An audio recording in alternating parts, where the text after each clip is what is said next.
ये क्या होता है आपका व्रत। क्या होता है व्रत जो होता है कितने डिग्री का होता है। तो ये पूरा व्रत होता है ना, ये होता है व्रत, यानी अपन बोलते हैं जिससे संपूर्ण व्रत। कौन सा व्रत? संपूर्ण व्रत जो होता है 360 डिग्री का होता है। अब एक ये क्या हो जाएगा आपका व्रत की क्या हो जाती है, ये परिधि। क्या हो जाती है? परिधि का मतलब होता है वृक्ष के आसपास जो ये रेखा होती है ना, वही परिधि कहलाती है। ठीक है ना। अब इसे अपन कहते हैं व्रत की जो परिधि का सूत्र होता है वो होता है आपका 2 पाई r। व्रत की परिधि का जो सूत्र होता है वो होता है 2 पाई r। अब व्रत का जो क्षेत्रफल होता है वो क्या होता है? व्रत का क्षेत्रफल होता है आपका पाई r स्क्वायर। ठीक है ना। क्षेत्रफल का मतलब जितनी जगह को ये कंटेस्ट करता है, जितनी जगह को ये रोकता है, उसी का जो क्षेत्रफल होता है वो होता है पाई r स्क्वायर। अब सुनना, उसके बाद ये व्रत का क्या होता है? केंद्र। क्या होता है? केंद्र।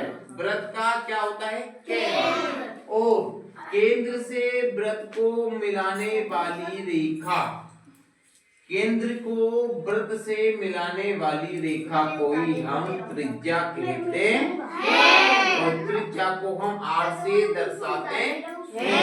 त्रिज्या को हम किससे दर्शाते हैं? r से दर्शाते हैं। क्या होती है व्रत की? क्या होती है? त्रिज्या। व्रत की त्रिज्या को किससे दर्शाते हैं? r से। अब उसके बाद यदि व्रत की त्रिज्या को दुगुना कर दी जाए, कैसे कर दी जाए? दुगुना। यानी जितनी बड़ी है उतनी बड़ी और आगे तक मिला दी जाए तो ये क्या बन जाता है? व्रत का व्यास। यानी अपन को क्या पता चला? इससे ये पता चला कि जो व्रत का व्यास होता है त्रिज्या का कितना गुना होता है? 2 गुना। व्यास कितना होता है? 2 गुना। व्यास जो होता है वो 2 गुना होता है किसका? त्रिज्या का। 2 गुना कैसे हुआ? 1 गुना और 1 गुना 2 गुना। व्यास को दर्शाते हैं d से। ठीक है ना। तो ये हो जाएगा आपका व्रत का व्यास d बराबर 2r। ओके। अब आपका देखो ये पाई जो होता है इसे क्या बोलते हैं? पाई। मैं हिंदी में लिख देता हूँ पाई। और पाई का जो मान होता है वो होता है आपका 22/7। ठीक है ना। पाई का मान होता है 22/7। अब और चीज है व्रत, ये आधा आधा व्रत होगा गेंद की तरह। किसकी तरह हो गया? गेंद की तरह।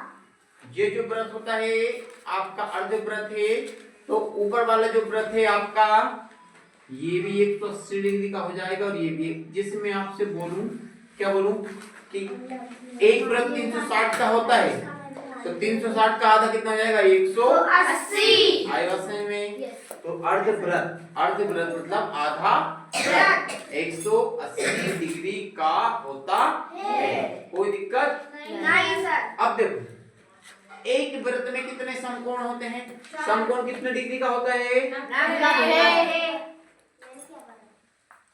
समकोण 90 डिग्री का होता है। अब बताओ 180 का आधा 90।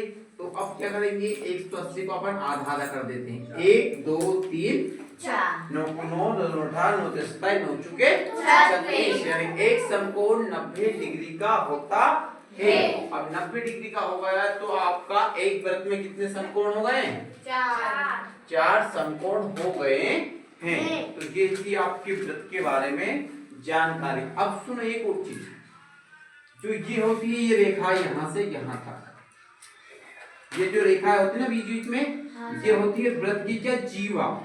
क्या होती है? जीवा। ध्यान देना ये व्रत की जीवा होती है। लेकिन आप बोलोगे सर ये भी तो जीवा की तरह है, लेकिन ये भी जीवा है। लेकिन जो व्रत की सबसे बड़ी जीवा होती है उसे क्या कहते हैं हम?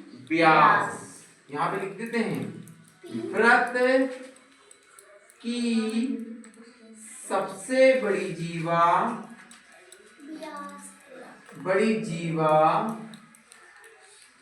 व्यास होती है।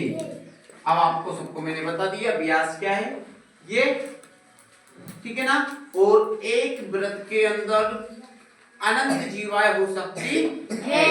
अनंत जीवा का मतलब यह है बहुत सारी जीवाएं वृत्त के अंदर हो सकती है। आया समझ में? इन सारी चीजों के बारे में पता होना चाहिए। उतार लो। Yes sir.